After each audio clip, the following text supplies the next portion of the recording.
Bismillahirrahmanirrahim. Alhamdulillahirabbil alamin. Wassalatu wassalamu ala asyrafil anbiya wal mursalin wa ala alihi wa sahbihi ajma'in. Ya Allah, ya Tuhan kami ingin merafakkan kesyukuran kepadamu ya Allah atas pertemuan kami pada hari ini. Jadikanlah kami hamba-hamba-Mu ini sentiasa bersyukur terhadap rezeki dan kurniaan-Mu ya Allah. Sesungguhnya Engkaulah Tuhan yang Maha Memberi. Ya Allah, ya Rahman, ya Rahim. Kami berhimpun pada hari ini untuk menjayakan majlis ilmu ini ya Allah. Maka Engkau pemudahkanlah majlis ini supaya ia berjalan dengan lancar. Kami ingin menimba ilmu sebanyak mungkin supaya kami mampu memperkembangkan potensi kami sehingga menjadi hamba-Mu yang Engkau ridai ya Allah. Ya Allah, ya Tuhan kami, kurniakanlah ilmu kepada kami ya Allah. Sinarilah hati-hati kami dengan hidayah-Mu ya Allah. Sesungguhnya Engkaulah Tuhan yang Maha Mendengar lagi Maha Mengetahui. Ya Zal Jalali wal Ikram. Ya Allah, hadiahkanlah kepada kami kesihatan badan, kecerdasan minda, ketenangan jiwa dan kekuatan semangat.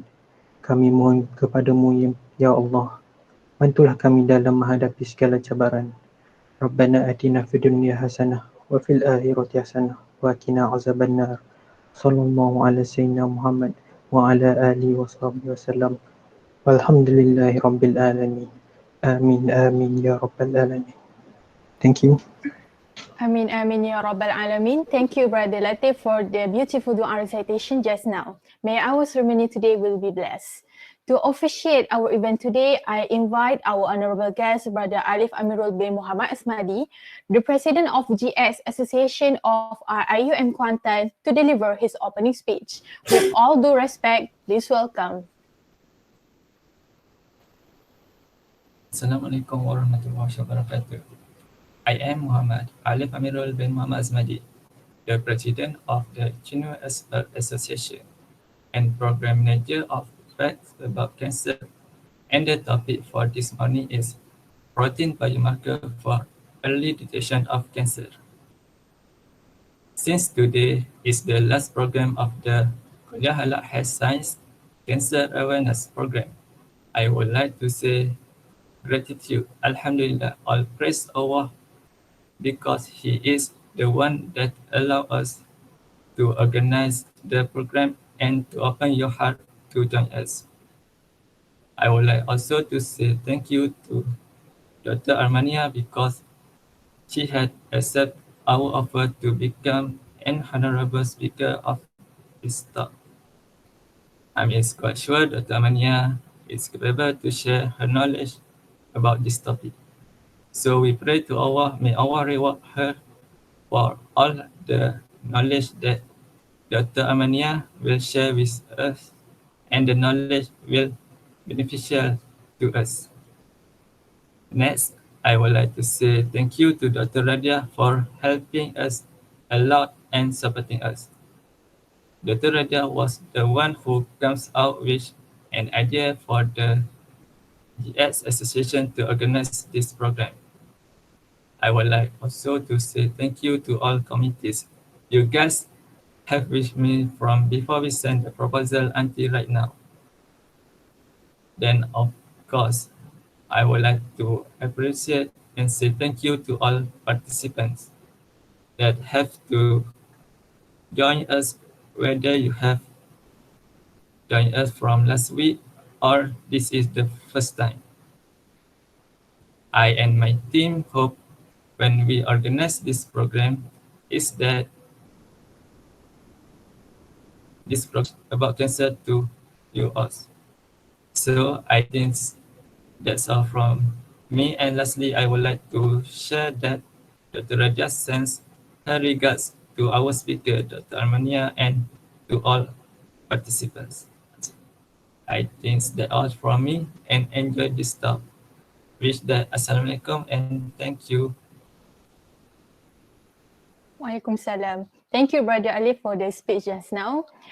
Just as Brother Alif have mentioned, we appreciate your participation in this event, and we hope that this program will benefit you just as much as it benefits us. Before I give the stage to our renowned speaker, allow me to briefly introduce you to Dr. Armania Nordin, a senior lecturer at the Unit of Pharmacology and Toxicology from Department of Biomedical Sciences, Faculty of Medicine and Health Sciences from University Putra, Malaysia. She has published 17 scientific publications as a first author, corresponding author, and co-authors related to protein biomarker and drug discovery for cancer.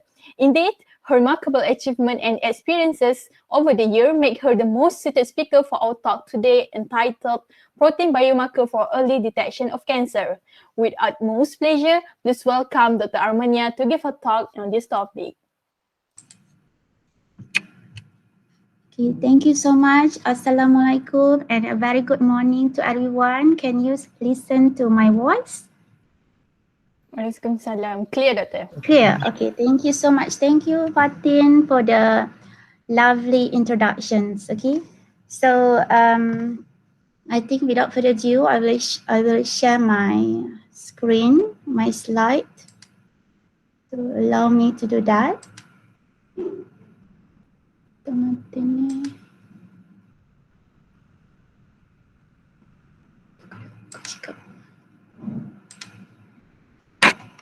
So can you see my screen now? Yes, Doctor. Okay, thank you so much. So again, Assalamualaikum and very good morning. Hi everyone, how are you today? Alhamdulillah. Alhamdulillah, good. Kedengaran tak bersemangat je. Dah breakfast belum? Sudah. Sudah breakfast? Okay. If you feel hungry, you can have your breakfast while listen to our topic of discussions for today. So yeah, my name is Armania Nordin, and today we are going to talk about biomarkers for early detection of cancer. Where are we now? So the question is quite heavy, but at the end of these discussions, I hope you will be able to understand where are we now in biomarker discovery for early detections of cancer. So as have been mentioned by the MC, I am one of the lecturers in the Department of Biomedical Science, Faculty of Medicine and Health Sciences, University Putra, Malaysia. So besides biomarker discovery, I also focusing on drug discovery derived from nature product. And I think it is not too late for me to wish you Selamat Hari Raya Aidilfitri to everyone. Have you completed your, what you call that, puasa sunat 6 hari di bulan Syawal? I hope Yes. you're going to do that. For me, I still not completed it yet. Going to do it probably next week. Okay, so before we go further in discussing about this topic, I would like to know what does the word cancer mean to you. So you can unmute your, what we call that, microphone and share your opinions with us. If you have any experience before in taking care of these cancer patients, for example, probably one of your relative or family members have been diagnosed with cancer, I do really appreciate it if you can share your experience to us. So I love to have two-way communication here. I don't want to talk by myself in front of the computer. Right now I cannot see your face. So I will stop sharing and I would like to know your opinions on that. What is cancer for you? Probably we would like to listen to opinions from Alif Amirul, the president. Yeah? It's okay, you can speak any language that you can, Malay, English, no problems. So what is cancer? Cancer tu apa sebenarnya? Cancer ni tumor yang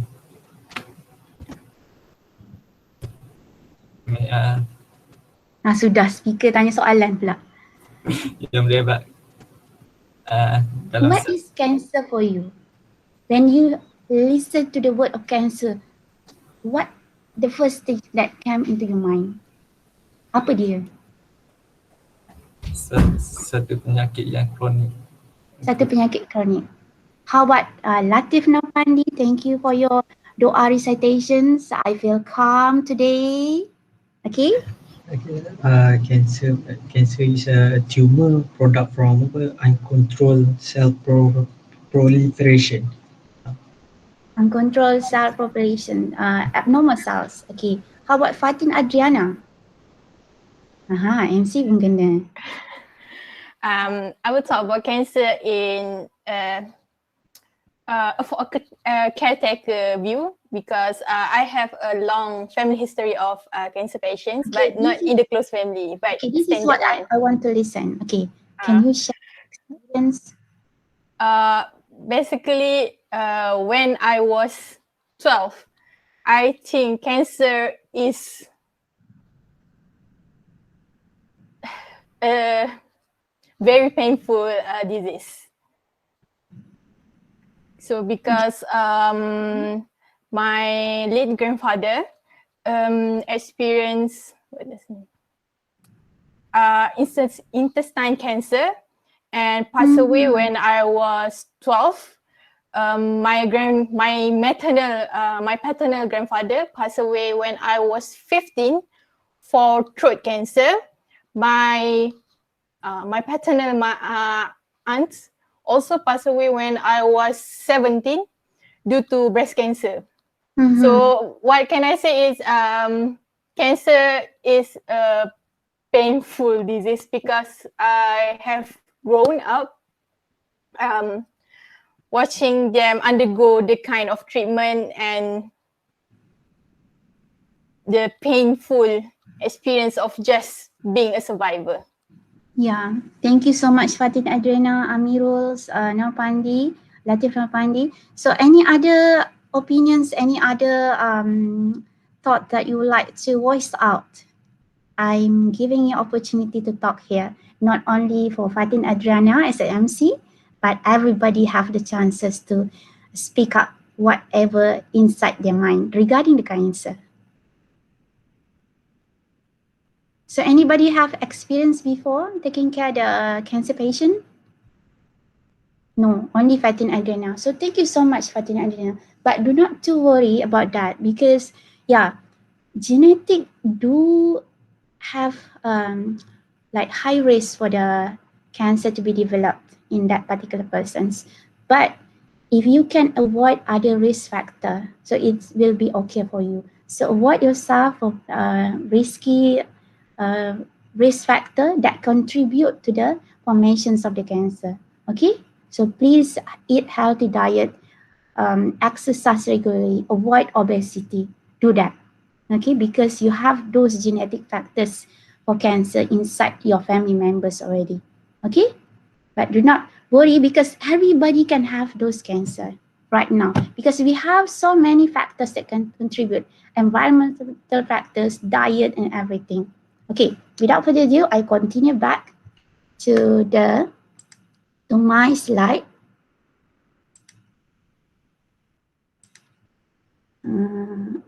Okay, now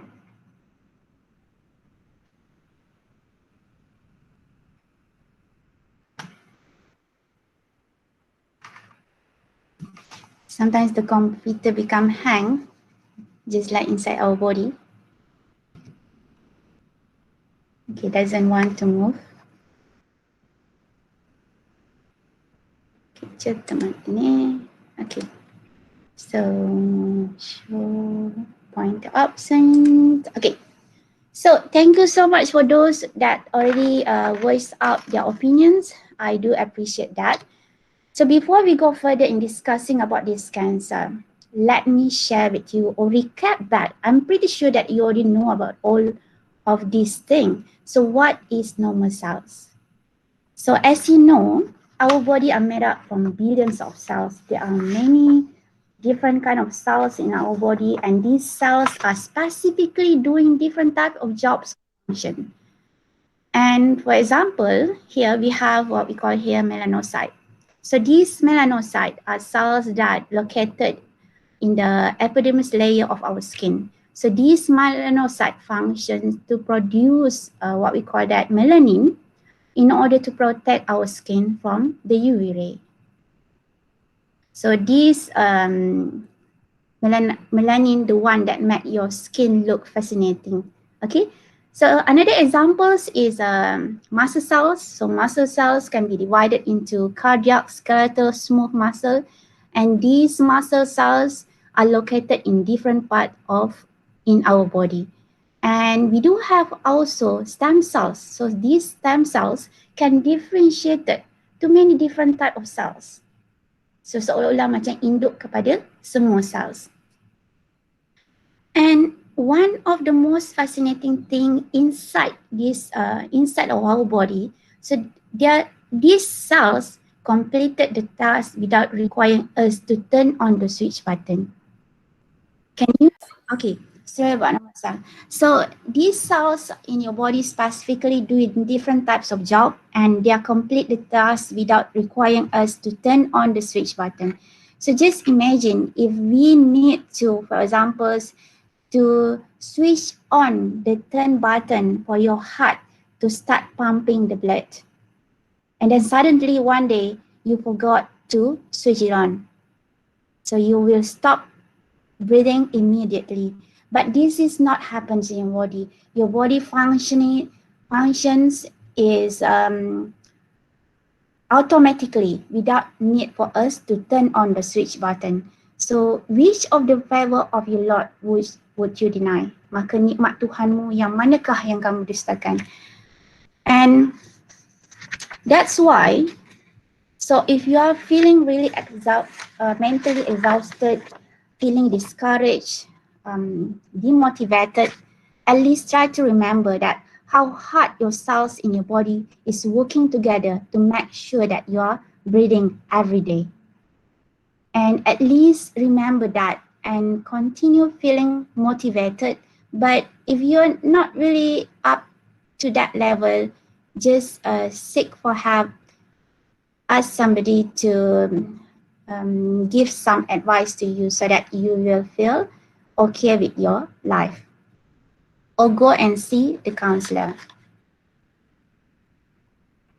So human cells grow and multiply to a process we call mitosis, and these human cells will form new cells. However, when cells grow older or become damaged, they will die through a process that we call apoptosis, and new cells will be replaced. However, sometimes this orderly process will be disrupted or will be breakdown, and cells start to grow out of control and invade other normal cells.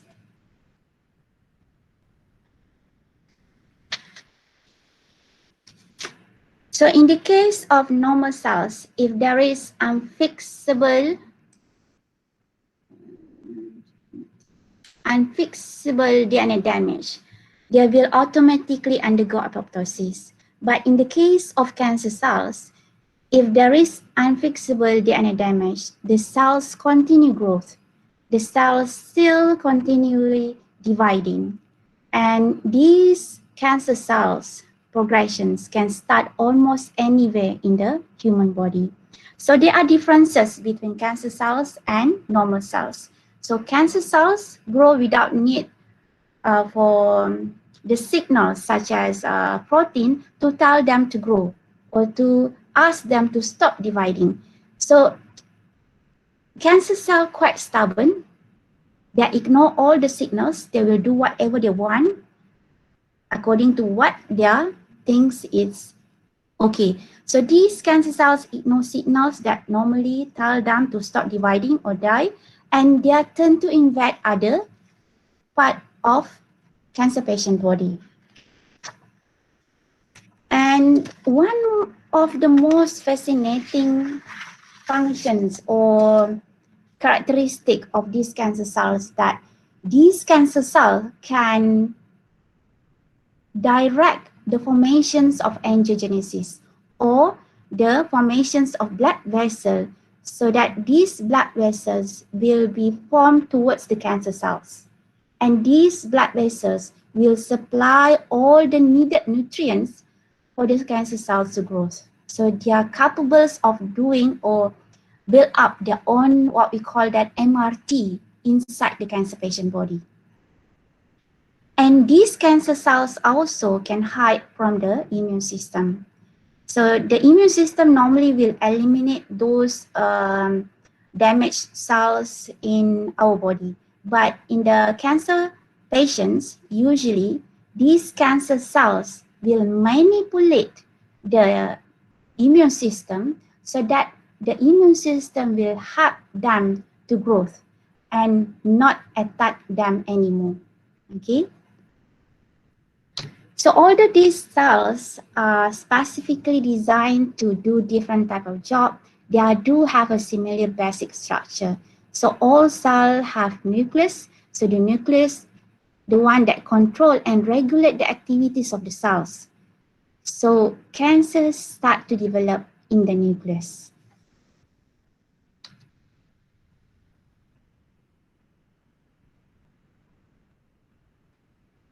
So this nucleus contains cell DNA that direct the synthesis of the protein.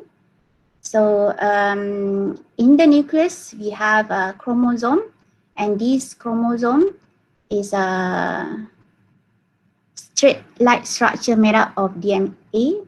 And then inside the DNA, we have a gene, a basic unit of heredity.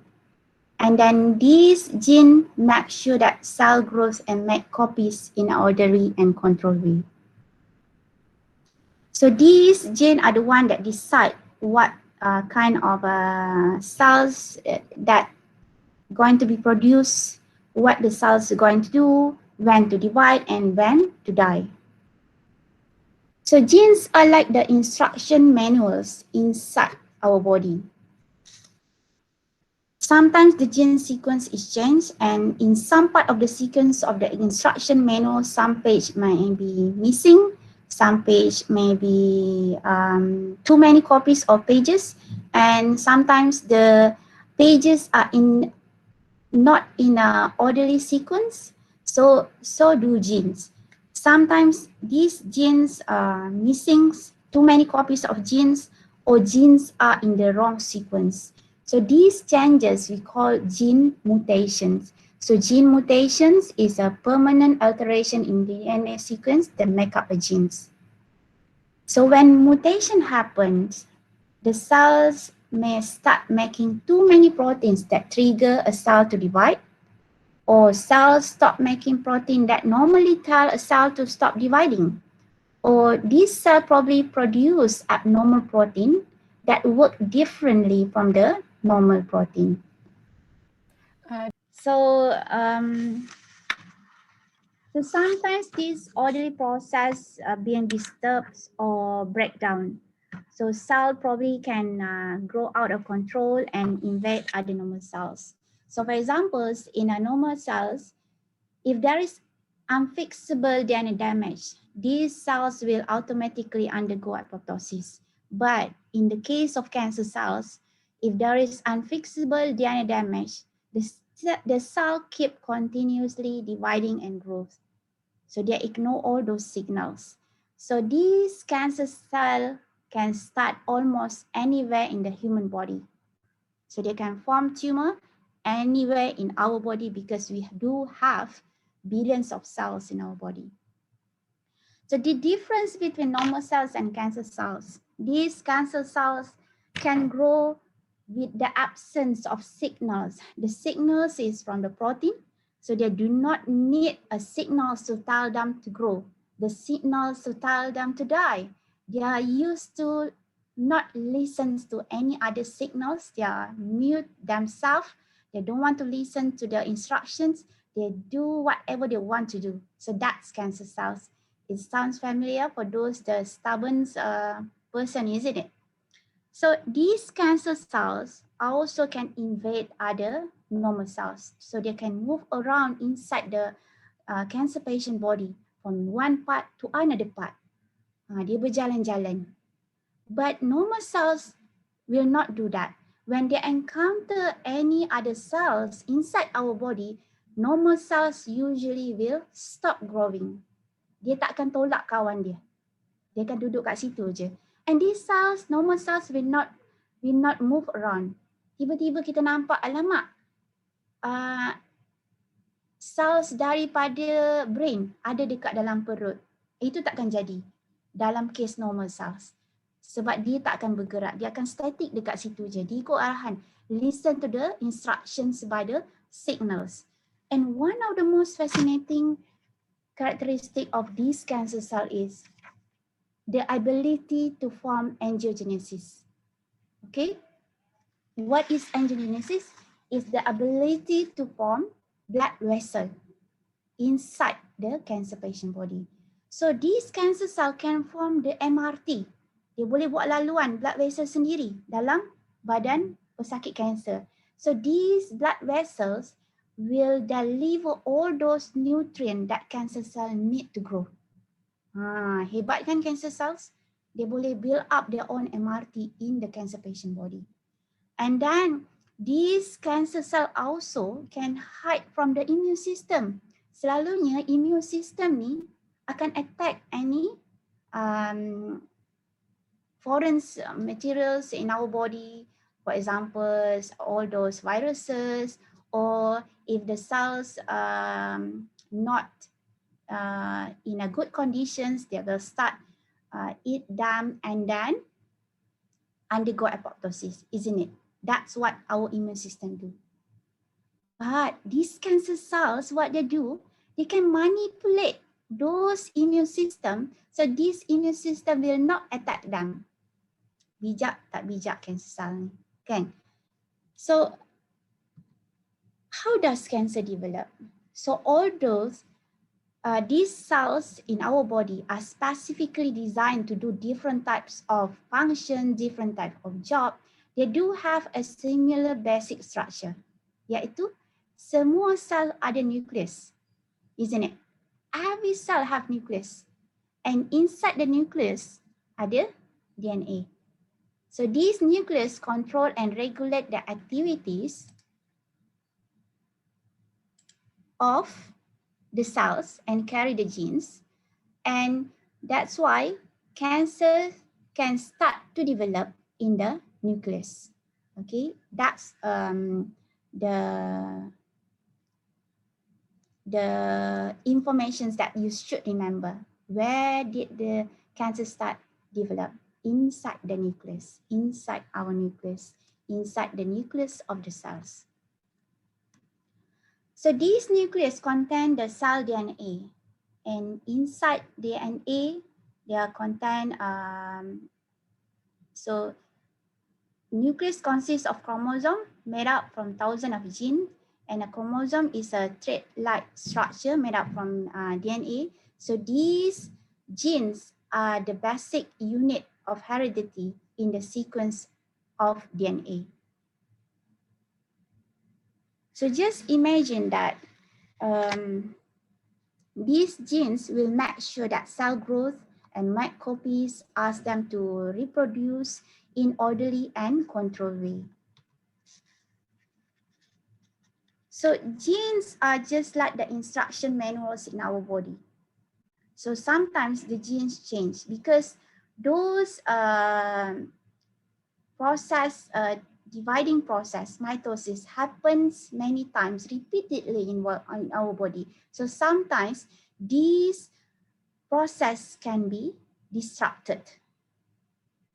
So in some part of the sequence of the instruction manual, probably some page will be missing, some page will be copied too many times, or sometimes the page number of the instruction manuals not in the orderly manner.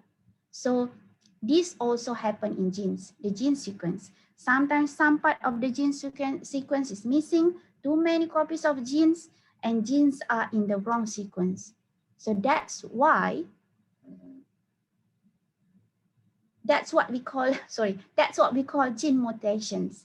A gene mutations is a permanent alteration in DNA sequence that make up a gene.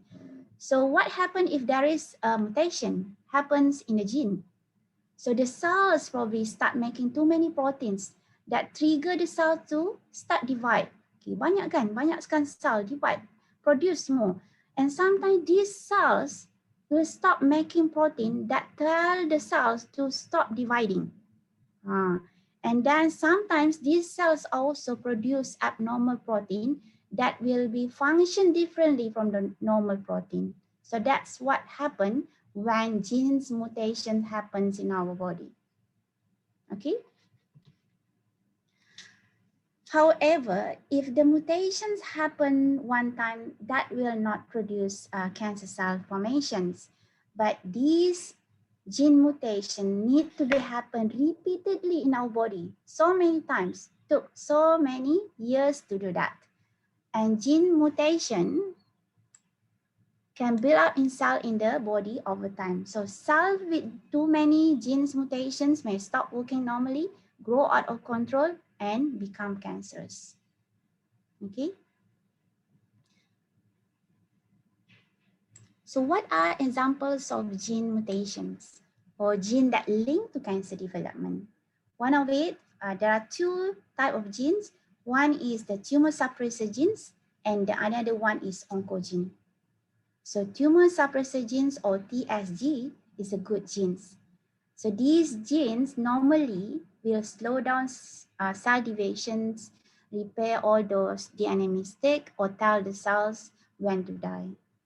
So these are the functions of tumor suppressor genes.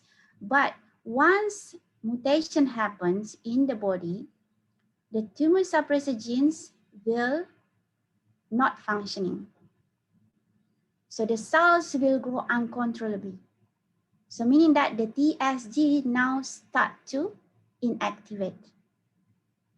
So they cannot ask the cells to slow down the cell division already. That's why cell grow uncontrollably. And examples of those TSG are BRCA1, BRCA2, and P53. Okay, I think you already know this one. So just imagine this TSG is just like a brake pedal on a car. So these brake pedal are the one that ask the car to stop moving.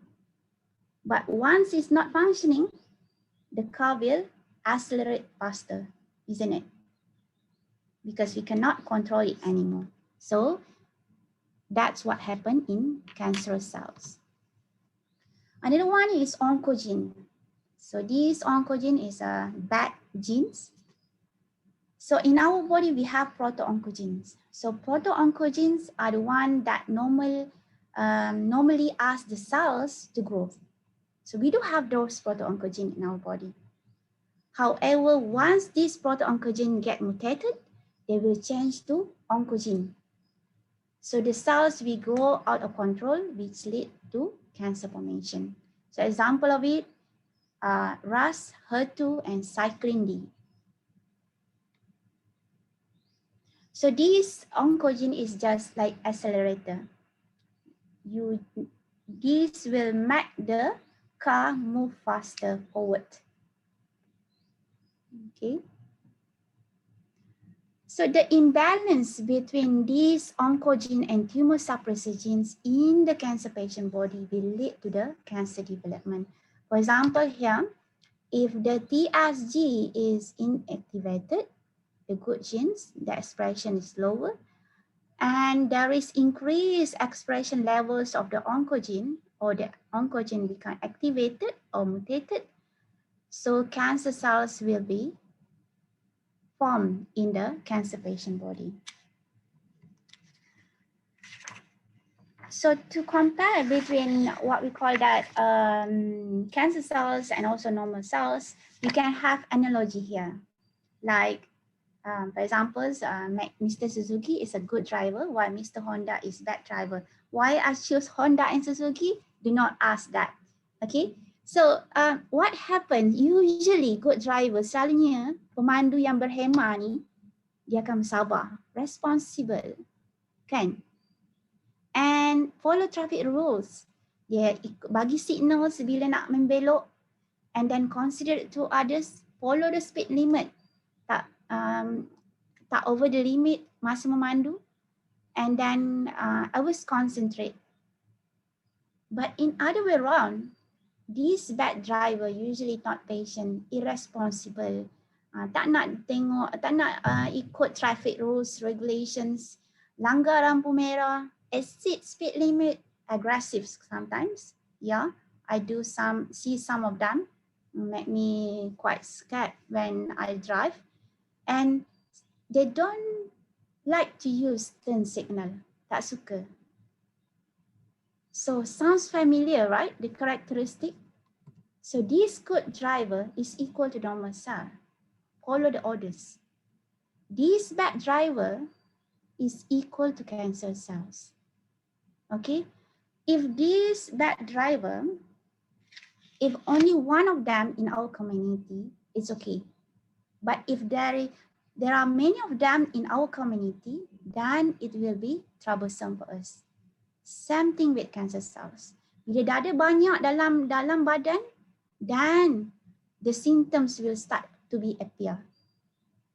And then once this bad driver move from one city to another city, it's just like the same with cancer cells.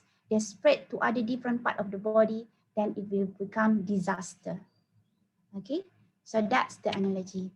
So the take-home message here: do not become a cancerous cells on the road. Be a good driver, spread the love. Kalau orang nak lalu, silakan lalu dulu. Jangan nak kejar. Orang horn jangan pedulikan, abaikan. Jangan balas balik horn tersebut. That's what I did usually. So, as we know, cancer is a global disease. Right now, there are about 19 millions and almost 10 millions of new cases and deaths respectively were reported last year. So cancer is the first or second leading cause of death before the age of 70 years in the world. And surprisingly, 1/2 of all those cases and more than 58% of cancer deaths are estimated to occur in Asia. Scary, right?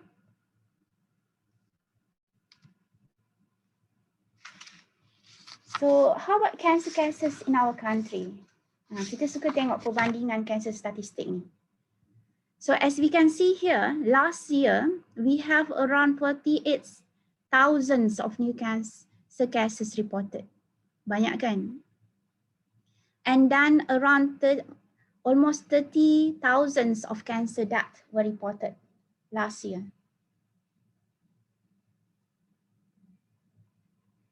And if we compare the cancer incidence among female and male, the highest cancer incidence in males usually is lung cancer and colorectal cancer. So it's quite different from the global cancer diseases or incidence. In globally, worldwide, so lung and prostate cancer followed by colon cancer are among the highest incidence in male.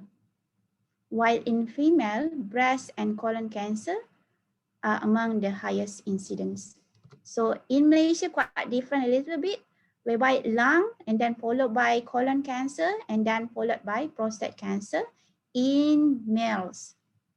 While in females, we have similar cancer incidence or cancer patterns with the worldwide or global cancer incidence, whereby breast and followed by colorectal cancer. So when we compare back among different ethnicity, we can see here, Malay, Chinese do have higher incidence of cancer, followed by Indian. But this statistic doesn't say much because it again depends to how many populations of different ethnicity in our country. So we know that Malay and Chinese is the highest population compared to Indian. So when the most important thing that I would like to highlight here is the cancer incidence compared between males and females. As you can see here, 1 in 10 of males will be predicted to have cancer during their lifetime, while 1 in 9 of these females in our country will be predicted to have cancer during their lifetime. So the risk become higher and higher right now. So why are more people getting cancer? Kenapa banyak sangat ni? Global cancer statistics says so. Our Malaysian cancer statistics says so. One of the reason because life expectancy become longer. Kita hidup lebih lama. Jadi lebih ramai orang-orang tua dalam kalangan populasi tersebut. So for example, in UK during 1960, the life expectancy is usually around 70 years. And then almost 60 years later, increased up to 81 years. And then in Malaysia, you can see that females have a high life expectancy compared to male. So female have 77 years, and then males around 72 years, okay? And one of the most important thing here is 1 in 2 of these UK populations will be predicted to be diagnosed with cancer during their lifetime. Jadi semakin kita menuju negara maju, semakin tinggi risk tersebut. That's what I can see, okay? And so why are more people getting cancer? Because cancer is primary disease of all age, with more than 60% of all cases were diagnosed among people at the age of 65 and above. Okay. So study have shown that early cancer diagnosis will prolong the survival rate. For example, here, glioblastoma. So glioblastoma is one of the examples for brain tumor. So this one is the most common and aggressive brain tumor in the CNS. Takut. Sebabnya, we should be afraid because these glioblastoma usually will be diagnosed at the late stage, selnya stage 4. And it's inside the brain, okay, inside the brain. And that's why these glioblastoma remain as incurable tumor with a median survival rate of only 15 months. Tak sampai 2 tahun pun. Once diagnosed, because always diagnosed at the late stage. So we cannot give effective treatment to them. So they have only 15 months. So when you see here, for example, as the persons getting older, the glioblastoma patients will have reduced survival rate. For example, if the cancer being diagnosed at the age of 70, they will have around less than 5 months. But if the cancer being diagnosed at between 18 to 40, they will have around less than 2 years actually to survive. So that's why early cancer diagnosis is really, really important for us to increase the survival rate, to give better treatment options to the cancer patients. Another example is pancreatic cancer. So same thing with glioblastoma. Pancreatic cancer also always detected at the late stage. As you can see here, more than 53% of these cancer patients for pancreatic cancer were diagnosed when the cancer already metastasized to different part of the body and stage of the cancer progressions. And as you can see here, the 5-year survival rate will be decreased if you detect the cancer at the late stage. For example, if the cancer already metastasized, then the 5-year survival rate will be around 3% only. But if you detected the pancreatic cancer at the early stage, this 5-year survival rate will be around less than 40%. So again, early detections is very important for us to increase the survival rate. So another examples is what we call here, for example, lung cancer. Okay, lung cancer is one of the highest cancer incidents in global and also Malaysia, right? Why lung cancer is the highest one? Any thought? The risk factor, considering that smoking can also contribute to lung cancer. Definitely correct. Absolutely correct. 100% because of smoking habit. Okay. So as we can see here, majority, more than 70% of those cancer patients were detected at late stage. And when we compare, see here, the survival rate, only 1 in 10 of them will be survived. That's why again and again, early detection, screening and diagnosis have been proven to significantly not only able to improve patient survival rates, but also able to reduce the cost of cancer treatment. Why are some of the cancer being diagnosed at late stage? Kenapa? So one of the reasons because some of these people are not aware of possible cancer signs and symptoms. So some of these signs and symptoms develop at late stage. So this cancer is asymptomatic. Contoh asymptomatic, apa dia? Cancer yang asymptomatic, tak ada simptom, tiba-tiba ada dah. Dah belajar kan seminggu ni pasal cancer. One of examples, colon cancer. Inside the body, we cannot feel it. But breast cancer do have symptom. You can feel it because it's outside, kan? Boleh rasa dekat bahagian breast. So and then another example is prostate cancer. Also sometimes detected at late stage. And then why there are delay in some of the cancer diagnosis? Because sometimes these people or these patients struggle to get appointments. So it's not easy to get appointments in the hospitals. So for example, you go to the hospital this month, probably you will have a next appointment to confirm whether you have cancer or not. Probably 2 to 3 months later, sometimes, depends to your condition. And some people are afraid to go and check. Sebab dia takut menerima kenyataan. Okay, sometimes. So yeah, in order for the doctors to confirm the cancer cases in the cancer patient body, they need to do multiple, what we call that tests to confirm that. Not only quantifying the what we call protein markers, but they need to do all those biopsy confirmation tests to confirm whether these patients truly have cancer or not. Okay. So that's why it is important again for us to have biomarker for early detection and diagnosis of cancer. Because if we do have that, we can do it by, not do it by ourselves, but we can go to the diagnostic lab and ask them to do it for us. No need to go to the hospitals to do that. Okay. So what is biomarker?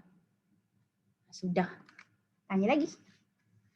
So biomarker is any characteristic inside your body that you can measure to tell you whether your body is in normal conditions or you have diseases in your body or pharmacological response to a therapeutic interventions. Apa-apa saja. So these include histologic, molecular, radiography, and physiologic characteristic, including blood pressure. So blood pressure is a marker for hypertension.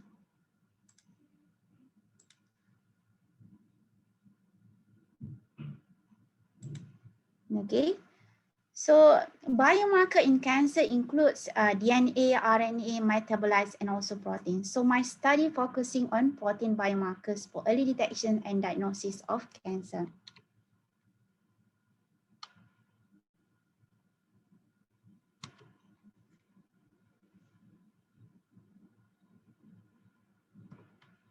Wait macam jam pula. Sudah.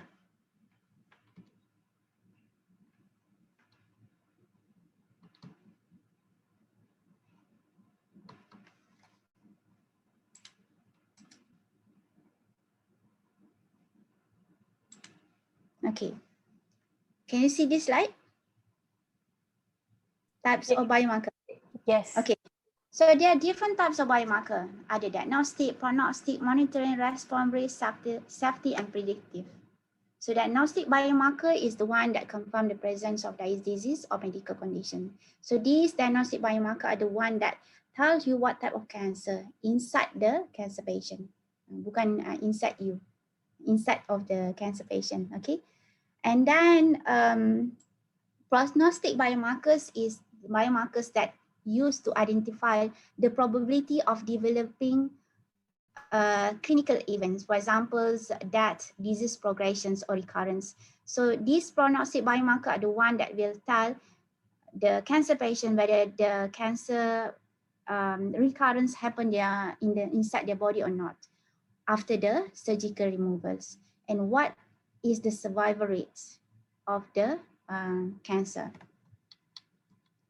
And then monitoring biomarkers are biomarkers that use to monitor the status of disease or medical conditions. So we do need to have these kind of biomarkers. So these monitoring biomarkers will be used to answer the questions such as what is the current situation of the cancer, whether once we give treatments, whether that patients respond very well or not. Okay. And then response biomarker is to guide the clinical management by providing a crucial information to decide whether to continue on the treatment or not. So if the patient doesn't respond very well, they need to change to another chemotherapeutic drugs. So risk biomarker are used as risk measure to develop a disease or medical condition. For example, what is the risk of developing cancer if I have the genetic mutations? So I think probably this one could be used for Fatin Adriana, isn't it? But again, there are many factors that can contribute to cancer developments. I can say that everybody have equal chances getting cancer right now based on the conditions of our environment. Kan? And then safety biomarkers is the one that identify the probability of developing sign of toxicity after exposure to the treatment. So is there any toxicity caused by the drug? So this could be answered by the safety biomarkers. And then predictive biomarkers to predict which group of patients are more likely to have a positive consequence after exposed to the treatment. Okay, for example, those chemotherapeutic drug. Is this the optimal drugs for my cancer? So this question could be answered by the predictive biomarkers. But among these, biomarkers that used to screen the cancer is very important.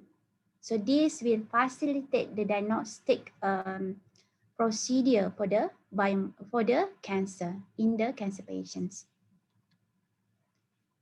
So what are the characteristics of an ideal tumor biomarkers? So these tumor biomarkers should be highly specific, should be able to minimize those false positive and negative, okay?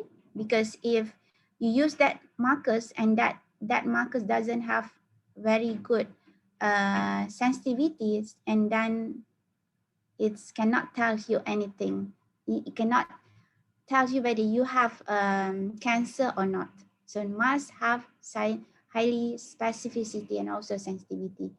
And these biomarker also should clearly reflect the different stage of disease. So for example, if we have biomarker A, so if the expressions of biomarker A is highly expressed in this patient, so probably we can say that these patients will not develop into more advanced stage of cancer. But if that particular patients have high expressions of protein B, for example, probably after 5 years, these particular patients probably going to develop more advanced stage of cancer. So we want to have those kind of biomarkers actually. And these biomarkers also need to be easily detected without any complicated medical procedure, meaning that anybody can go to the diagnostic lab and ask the MRT to take the blood and do the, what we call that, screening for the cancer. So it's easy rather than we go to the what we call that hospitals and do biopsy and then confirm it. Saya pun tak nak buat biopsi untuk cancer. No, I will feel afraid to do that. And then the method for screening should be cost effective, because if it's expensive, then again, only certain populations will get benefit from it, isn't it? Must be affordable for us to get it. So we keep talking about cancer biomarkers for early detections. So what are the conditions of our current cancer research? Apparently, we have a limited number of available cancer biomarker for early detection. Okay, as you can see here, we have some of it, and so these. So for examples, for breast cancer, we have CEA. What is CEA? I will explain it later on. And then colon cancer also use CEA. Breast cancer also use CA153. Nama dia canggih, nombor-nombor semua. So this is cancer antigen. And then to detect uterine cancer and also ovarian cancer, we can use CA125, cancer antigen 1 to 5. And then last but not least, for prostate cancer, we can use PSA.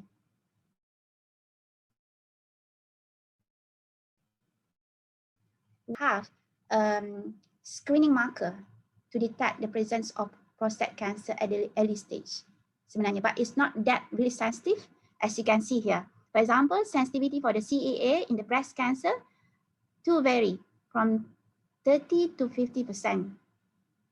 So sensitivity meaning the ability of tests to correctly identify patient with the disease true positive. So ada 30% je, up to 50%. And for colon cancer using CEA around 30%.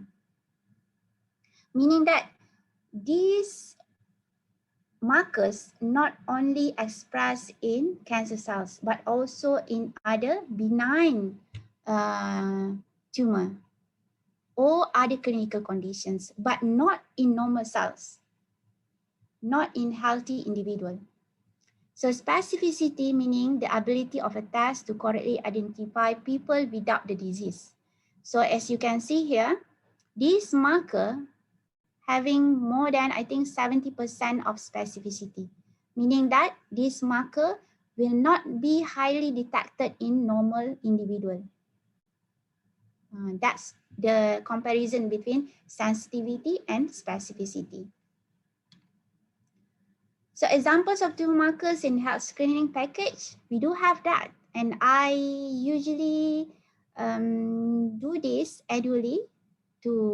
I did my health screening annually, but since pandemic COVID-19 hit us, I'm not able to do that anymore. So there are many diagnostic labs that offer health screening package. For example, here, you can have all those hematology, renal function tests, diabetes screening, as well as cancer markers. This the one that I would like to highlight here. For examples, we do have CA125 for ovarian cancer and 153 for breast cancer. And then PSA, we do have PSA for prostate cancer, and then CEA for screening of colorectal cancer. But again, remember that these kind of markers are having lack of sensitivity, but that's the only markers that we do have right now. Itulah cabaran dia dalam biomarker discovery untuk early detections. Kita nak early detections, tapi marker yang ada tak berapa sensitif sebenarnya. Tapi at least dia memberitahu sesuatu. Sama ada ke tak ada sebenarnya. And once this marker detected in high level in the patients, what they need to do is automatically go to the hospitals and go and do more confirmation tests, do the biopsy and everything. Kan? So what is CEA? CEA is a carcinoembryonic antigen So this is one of the colon cancer antigen identified in 1965. Actually, this CEA is highly expressed in fetus. Once the baby being born, the CEA expressions will be lower in the baby. And this CAA will typically not express in adult normal tissue, usually. However, study shows that this CEA highly expressed in the colorectal cancer. That's why this CEA become the cancer antigens for or cancer biomarker for colorectal cancer. However, as I have mentioned here, that sometimes these, what we call that biomarker, also not only expressed in cancerous tissue, but also in benign tissue or other clinical conditions. That's why this CEA is lack of sensitivity to and not really effective marker for cancer screening. But that's the only thing that we have right now. And however, this CA is very, very important, very good in tumor markers for monitoring the tumor recurrence after surgical resections and prognosis. If, for example, the expressions of this CA is increased after what we call that surgical removal, then this indicates that the cancer appear again inside the cancer patient. So the doctor need to do something to remove it again or any medical interventions to stop the progression of cancer. But if the CEA expression levels is lesser after surgical removal, so this indicate that the tumor already stopped growing. So they will use this CEA as a monitoring markers to detect the progressions or the effectiveness of the treatments. The second one is cancer antigen 1 to 5. So this one is for ovarian cancer, and they have been extensively used as biomarker for screening of ovarian cancer, distinguish between benign and malignant diseases to monitor response to therapy in women with ovarian cancer. However, these CA1 to 5 have been reported to have high false positive rate in benign gynecological disease, such as ovarian cysts and uterine myomas, the benign tumor, not the malignant one. So again, it's not really effective markers for cancer screening. And the third one is cancer antigen 153. So this is the serum marker for breast cancer. So for female woman, you should take this one. So this one have been reported to elevated in the other malignancy also, such as ovarian, pancreatic, and lung cancer, and other benign diseases. Again, the main use of this cancer antigen 153 is for monitoring therapy in patients with metastatic diseases. So, to answer my first question in my first slide, where are we now? The answer is we still need a highly sensitive and specific biomarkers for early detections of cancer. We urgently need that because cancer cases increase, just like what we call that COVID-19 cases. Semalam 9,000, isn't it? Quite scary. So please be careful, take care of yourself. Are you in the college or still at home? Some of us are in college and some of us at home. Okay. So please be careful. So UPM right now quite quite dangerous because we are just a few miles with the PKRC, Maib Sedang, opposite from our building, medicines building. So that's why I ventured this field to try to look if there is any biomarkers that could be used as a early detections of cancer. So what are the current strategy that we use for biomarker discovery. So I have learned this during my PhD study few years back, I think in 2016. So under Terasaki Sensei guidance. So these are all my lab members. So Terasaki Sensei is one of the expert in biomarker discovery and blood-brain barrier in Tohoku University, Japan. So I'm focusing on prostate cancer at that time and right now also. And in prostate cancer, one of the major unmet clinical need is the ability to distinguish between aggressive and non-aggressive prostate cancer. So that's the conditions for prostate cancer. The doctors cannot differentiate which of these patients will develop aggressive type of cancer. So if we have biomarkers that could effectively differentiate between these two different type of patients, so the doctor might be able to effectively decide which of these patients should undergo what we call that immediate treatments or active surveillance. Because prostate cancer took so many years to be developed. Sometimes it's slow growing. So usually prostate cancer patient will be diagnosed at the age of 60 years old. And as you can see, in our country, the life expectancy is around what we call that 72 years for male. So these patients usually will have probably another 12 years to live. So if we just mark them, like for example, probably, and sometimes those patients not die due to the what we call that cancer, but they die due to the other clinical complications. Okay, so if we can have those ideal biomarkers that effectively differentiate between aggressive and non-aggressive, we can prevent the overtreatments of this non-aggressive or indolent cancer. So again, early detections of patients with clinically significant prostate cancer is important.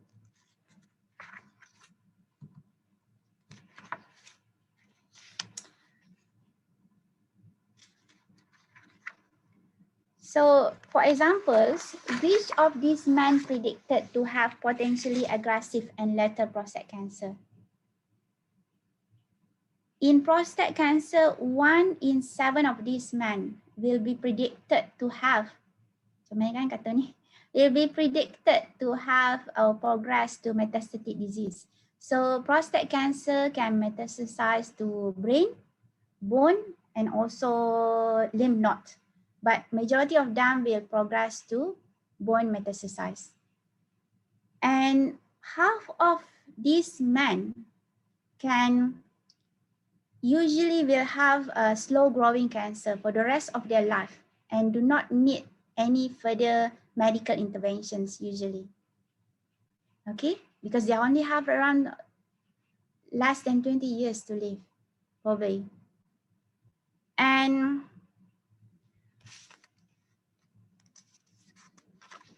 but usually these patients will die due to the medical conditions, due to the treatment conditions.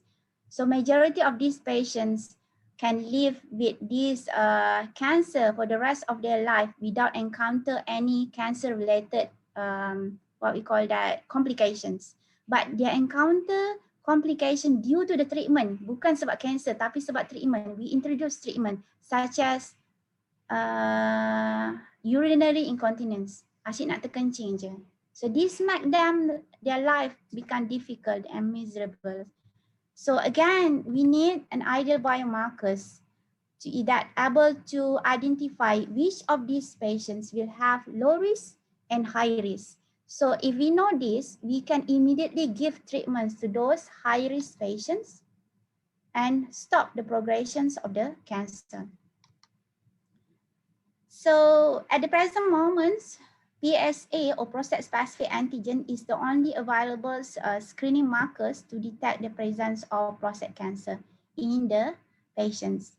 So the disorientations of the cells in prostate gland lead to leakage of the PSA into the blood of the prostate cancer patient. That's why high expression levels of PSA will be detected in the serum or blood. And then one of the most important thing here for the PSA, this PSA also highly detected in benign prostatic hyperplasia. So again, benign is not a cancer. And this PSA also cannot predict the aggressiveness of prostate cancer. That's why, based on previous study, also reported that this PSA lack of sensitivity and specificity. For example, 76% of patients with elevated PSA had false positive results for prostate cancer. And 15% of patients that exhibit negative PSA level were positive for prostate cancer with high Gleason score. Ini yang kita takut sebenarnya. That's why we do really need more markers that can be coupled with this PSA or other markers to increase their sensitivity and also specificity. Remember, this is the only markers that we have for screening tool. So lelaki patut rasa bersyukur sebab dia ada marker untuk check cancer sebenarnya at the early stage. Tapi again, tak sensitif mana. Okay, that's why I love to venture this field. So we again urgently need biomarkers for prostate cancer. So one of the platform for biomarker discovery is by using exosome. So apa itu exosome? So exosome is actually a small extracellular vesicle, sangat kecil, around 30 to 150 nanometer, and this exosome being released by all those billion cells. Okay, cancer cells produce exosome.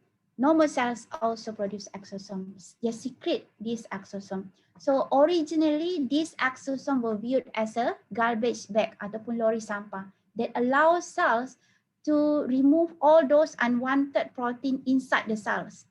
So dia guna exosome ni as a transporter untuk buang apa-apa protein, apa-apa RNA yang tidak diperlukan dalam badan kita. So these exosome also have been shown to,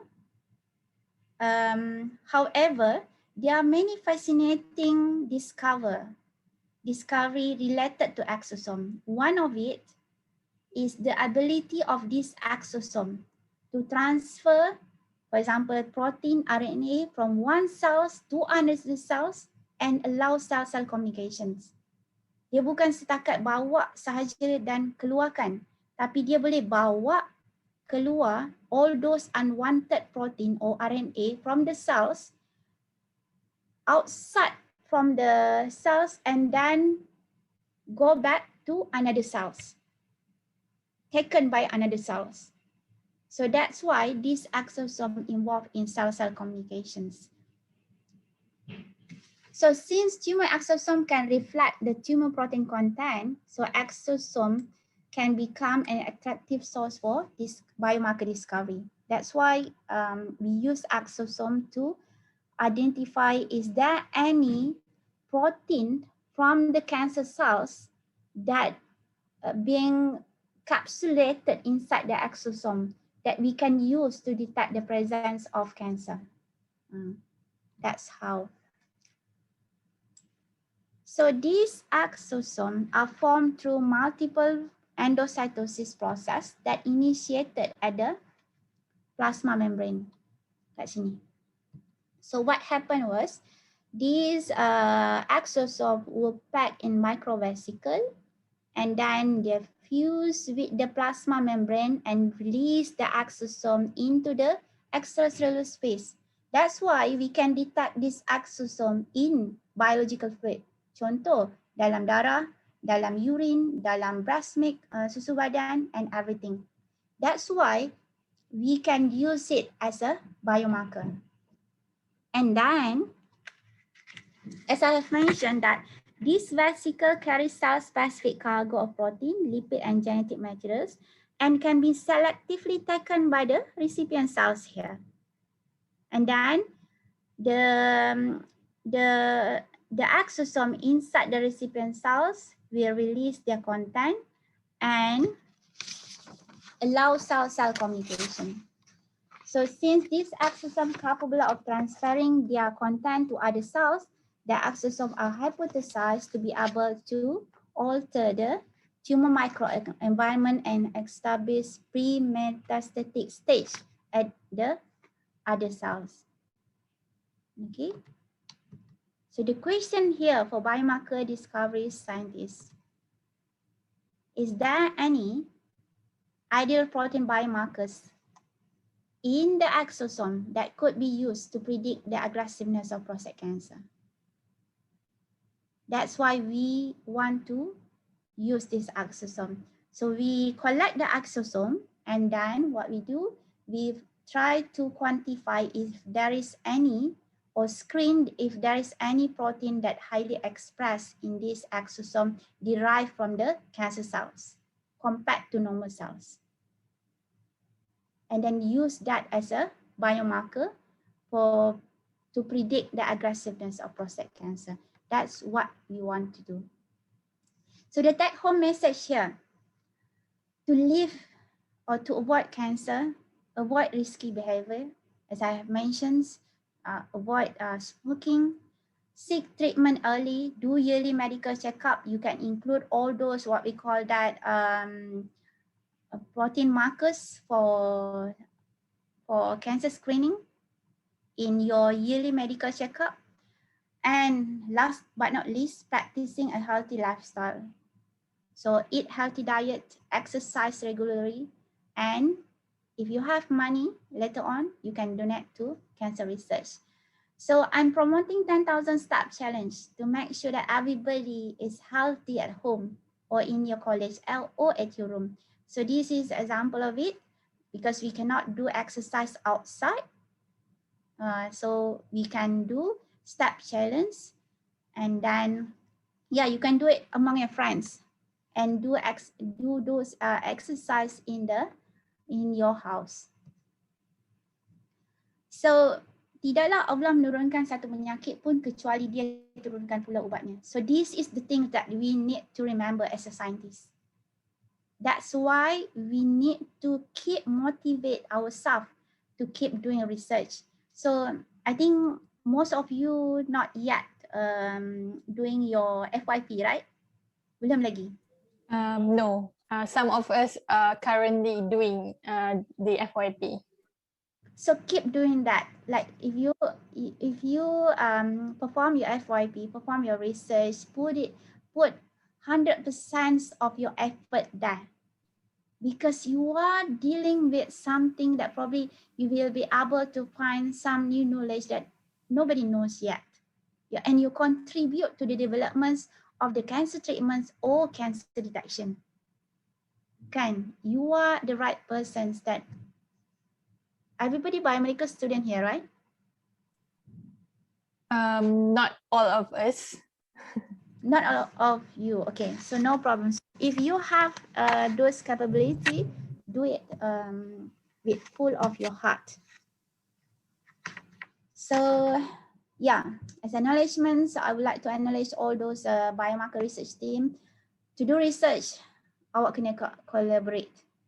So those are all those collaborators from HV UPM. Most of them are clinicians for prostate cancer and also what we call that bladder cancer. And then last but not least, the postgraduate students that keep doing this work for biomarker discovery, and definitely the funders. Without them, we are not able to do the experiment. So with that, thank you so much. I hope you find something interesting here. Okay, thank you, Dr. Armania, for the enlightening talk. Now I have gained more understanding on the said topic. So before we reach the conclusion to this talk, I open the Q&A session for any members of the floor to ask our speaker in regards to this topic.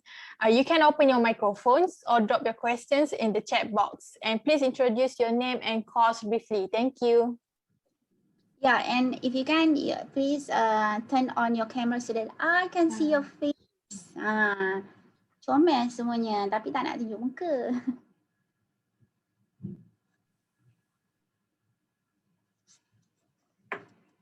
Any questions? If you don't have question, and I will ask questions probably. Doctor. Yeah, Nurul Ain. Doctor, can you hear me? Yes. Okay, so Yes, definitely. Hilang dah my name is suara. Nurul Ain. So I'm a biomedical student. So I have a question that do we need to hi doctor. Okay, so the question is do we need to have to refer many biomarkers for a doctor to say that that patient has a cancer, or only one biomarker is actually enough for us to conclude that that patient has the cancer? Okay. Thank you, doctor. For protein, okay, thank you so much, Rohan, for the lovely questions. Very good questions. So regarding the biomarkers, usually for what we call that, if you want to use many biomarkers to screen whether you have cancer or not, you will need to put extra money, isn't it? Especially in the pathologic diagnostic lab, contoh path lab, BP lab, all those pharmacies, they do have service for that, and hospital. So if we include so many markers for cancer detection, yeah, probably this will increase sensitivity and also specificity, but that will increase the amount of money that you need to pay, isn't it? So usually I will use one, for example, breast cancer, CEA, colon cancer, CA, and breast cancer 153, CA 153, isn't it? Okay, I will use that markers because this one among the highest, what we call the incidence in our country, kan? And then after that, if the expressions of the marker is quite, like for example, fluctuate ataupun macam menunjukkan kita ada cancer atau tidak, then we need to go for confirmation test. There, the doctor will do so many confirmation tests to confirm whether you have cancer or not. Not only depends to this protein. So they will do biopsy. They will do all those histologic evaluations from the biopsy, from the cells that obtained from the biopsy. Then after that, further confirm whether you have cancer or not. So again, remember this, what we call protein marker is only for screening. And if the expression is high, it doesn't mean that you have cancer. Probably benign tumor only. Probably only other clinical complications, but not cancer. Or any other clinical conditions, but not referred to cancer. So again, yes, you can use many different types of markers, but you need to pay more money, isn't it? So ambil apa yang perlu sahaja, And I would advise to you to do that regularly when you reach your, for example, dah umur 30. Start 30 tahun, start ambil, do medical check-up. Okay, I would like to share some of my experience in Japan, why I have this kind of awareness. Because in Japan, everybody in the university is compulsory to have what we call that yearly medical check-up. Jadi semua pelajar ni akan ada medical check-up setiap tahun. Kalau kita tak pergi, ini dekat Tohoku University lah, Tohoku University Japan. Kalau kita tak pergi ambil medical check-up tu, ada satu surat amaran akan diterima di dalam makmal dan dihantar kepada kita punya supervisor. Dan supervisor akan tanya, kenapa awak tak pergi medical check-up? Dan medical check-up tu free. Dia akan buat x-ray, everything, ambil darah, check semuanya. And then dia also check our BMI. So kalau berat kita terlebih, dia akan panggil kita, bagi counselling ke? Untuk suruh kita turunkan berat badan. That's how they put this medical checkup a very important thing to do. So when I returned back to Malaysia, I started doing those regular medical checkup and include cancer biomarker when I reached 30 years old. Sebab kita tahu kan, semakin meningkat umur, semakin tinggi tendensi untuk dapat kanser. Betul tak? Increased risk. Jadi kalau kita buat regular medical check-up, kita akan dapat tengok, dapat lihat expression level of this marker inside our body. And we can know whether there is something wrong or not. Jadi kalau siapa-siapa yang masih ada mak ayah, terutamanya ayah, minta mereka yang terutama yang dah umur 60 tahun, minta mereka untuk buat cancer screening untuk prostate dan juga colon cancer dan breast cancer. Hantar mereka, spend some money for that. Okay, we do that. We combine, discuss among adik-beradik and then we sponsor them for that screening. Okay, so I think we have, did I answer your question? Panjang pula cakapnya. Yes, doctor. Thank you. Welcome. So I think I have another question here. Okay, fibroadenoma can turn into cancer. Yeah, if it's start growing faster, they can do that, progress to cancer. But that's why when we have any adenoma formation, adenoma is benign, isn't it? Adenoma formation inside our body, and the doctor will check first whether that one have tendency to be developed into cancerous or not. Okay, if it's too, what we call that, too aggressive, grow faster, then the doctor will ask us to remove it. Hi, I'm Haziq, second year KOD student. KOD to stand for what? Kuliah of Dentistry, Doctor. Naruhodo ne. So doctor, is there any biomarkers for oral cancer? Oral cancer. I'm not, and we just detect it by just looking any abnormal mass in the oral cavity. Okay, for oral cancer, let me check first. Because oral cancer is not really common, isn't it? Haziq?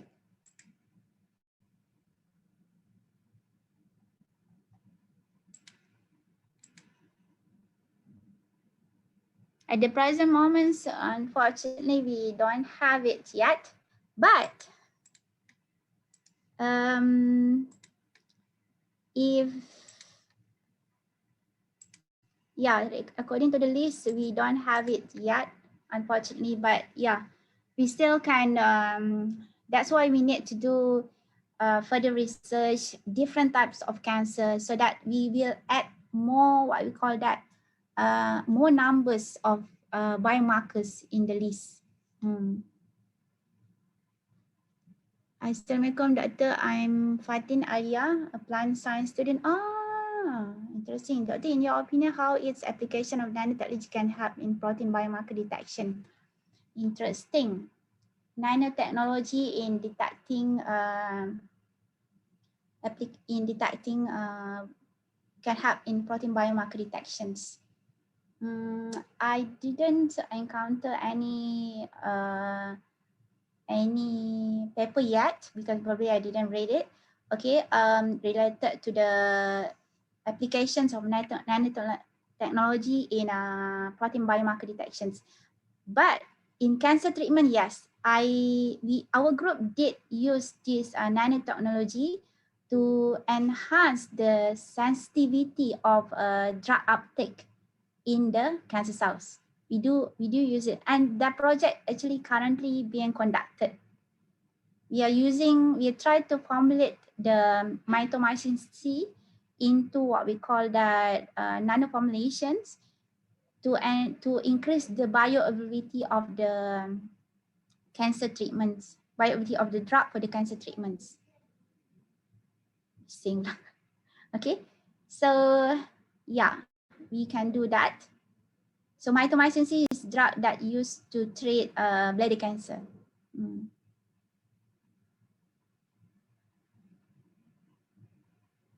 Is there any other questions? Doctor, I have a question.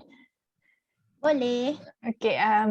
So basically, what are the challenges or limitation in search for the ideal biomarker for cancer detection, especially in this time of pandemic? Was it due to the lack of research or funding or anything else? Okay, thank you so much, Fatih Adina. Okay, limitations of the current research related to biomarker discovery. One of the most important thing is technology.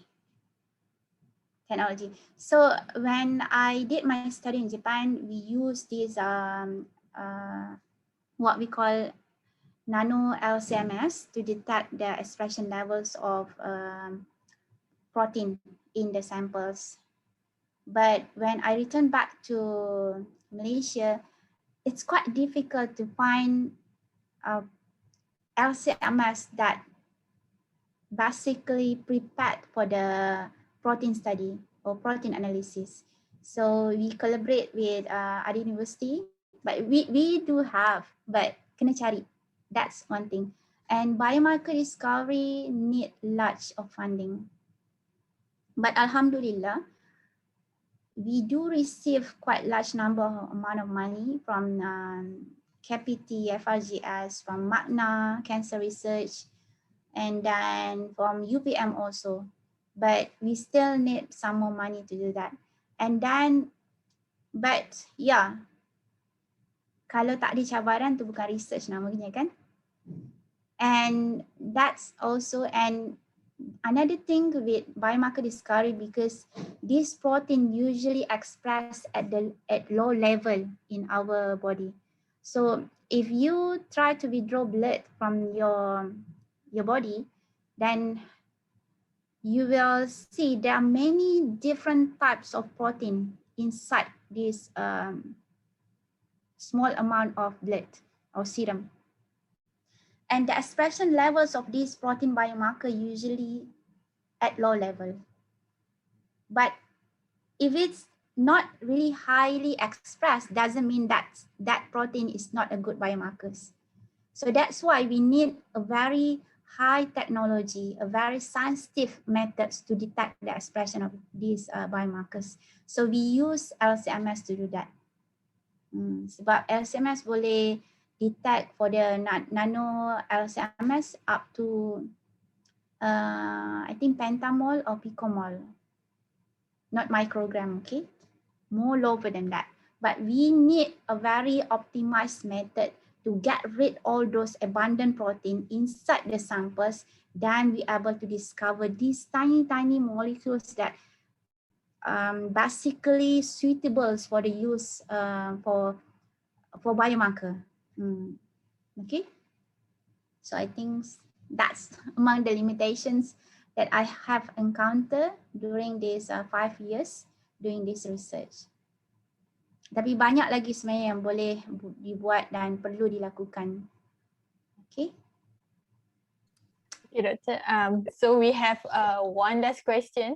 So does the percentage of people die because of ineffective or overtreatment is higher than people die because of the cancer themselves?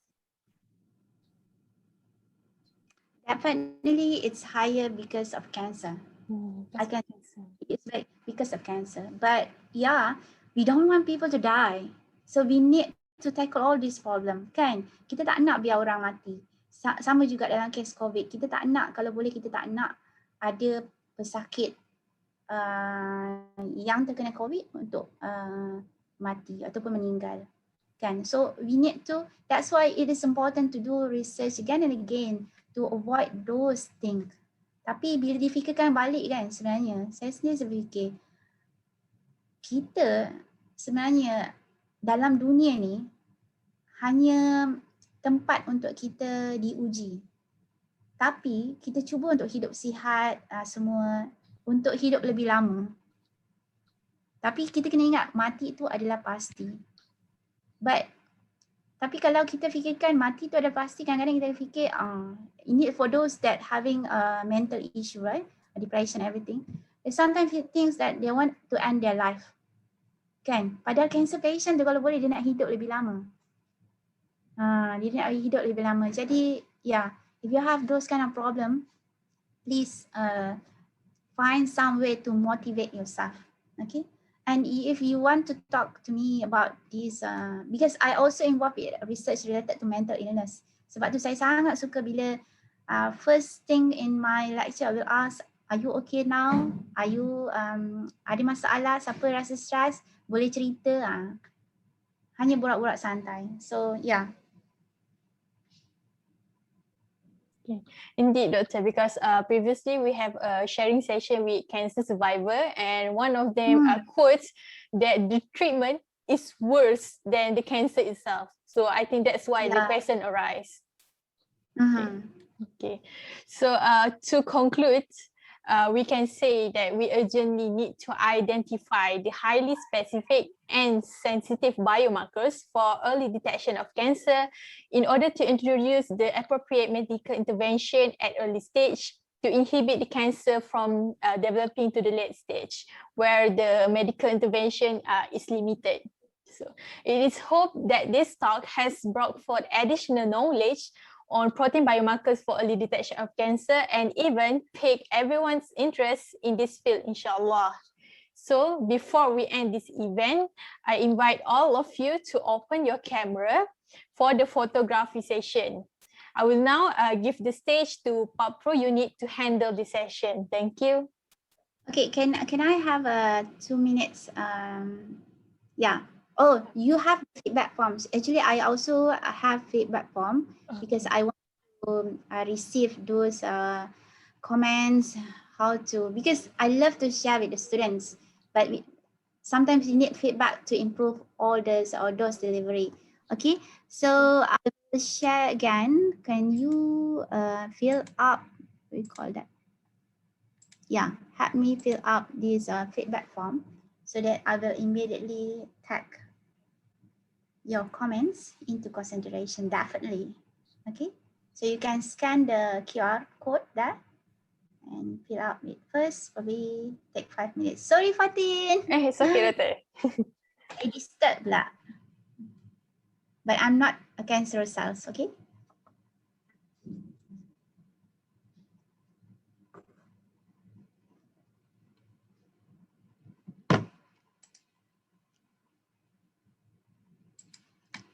So I will also share